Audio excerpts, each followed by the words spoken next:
जन्मोत्सव कथा।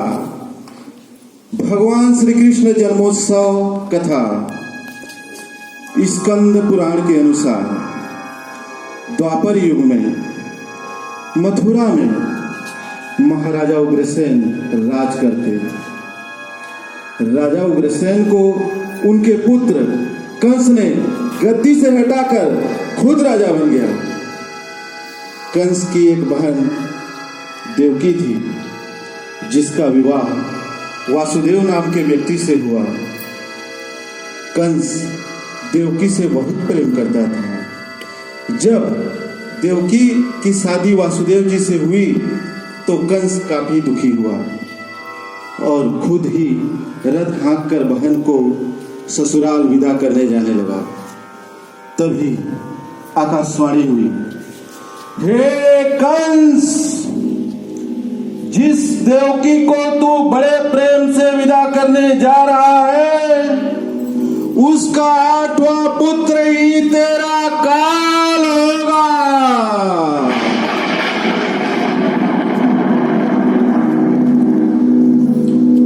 यह सुनकर कंस क्रोधित हो उठा और उसने देवकी के बाल पकड़कर रथ से नीचे फेंक दिया।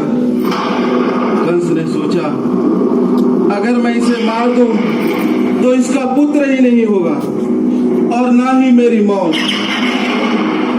वासुदेव चिंतित हुए, लेकिन वह उसके हल के रूप में कंस को सुझाव दिया, तुम्हें देवकी से डरने की कोई जरूरत नहीं। समय आने पर मैं तुम्हें खुद देवकी की 8वीं संतान सौंप दूंगा। उसके समझाने पर कंस का गुस्सा शांत हो गया। कंस जानता था वासुदेव सत्यवादी पुरुष थे, वे कभी झूठ नहीं बोलते थे। कंस ने वासुदेव जी की बात मान ली। वह वासुदेव और देवकी को कारागार में बंद कर दिया और सख्त पहरा लगवा दिया। समय आने पर कंस ने एक एक कर देवकी के 7 संतानों को मार दिया।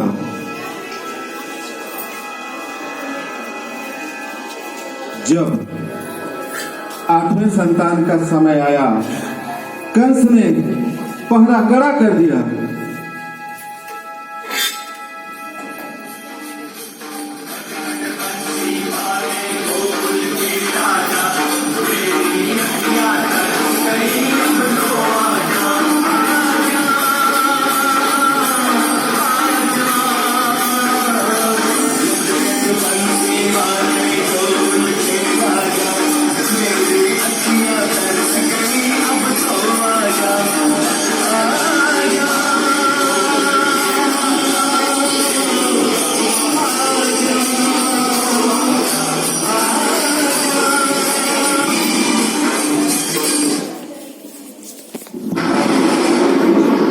भाद्रपद माह की कृष्ण पक्ष की अष्टमी को रोहिणी नक्षत्र में भगवान श्री कृष्ण का जन्म हुआ।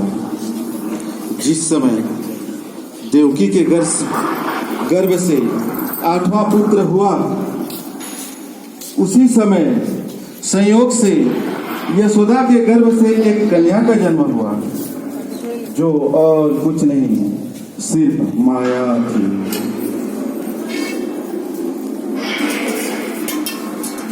बालक का जन्म लेते ही जेल में बंद देवकी के कमरे में तेज प्रकाश फैल गया और सामने भगवान विष्णु प्रकट हुए।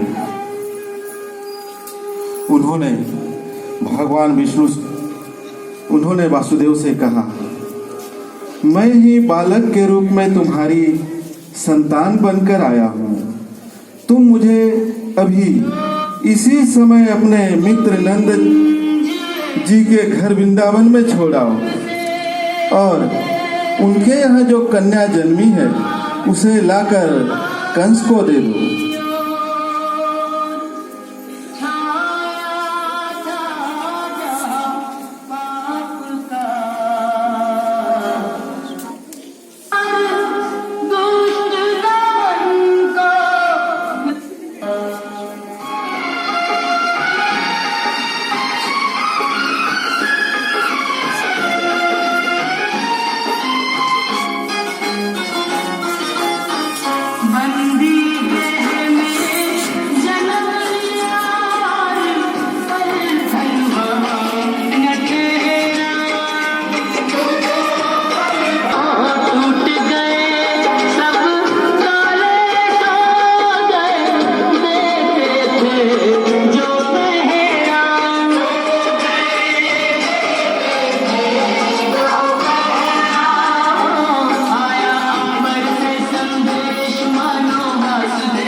जब कंस को सूचना मिली कि वासुदेव देवकी को बच्चा पैदा हुआ है, तो उसने बंदी गृह में जाकर देवकी के हाथ से नवजात कन्या को छीनकर पृथ्वी पर पटक देना चाहा, तो वह आकाश में उड़ गई और बोली,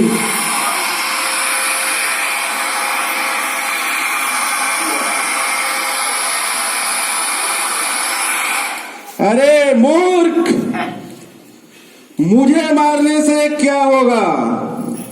तुझे मारने वाला तो जन्म ले चुका है, वह जल्द ही तुझे तेरे पापों का दंड देगा।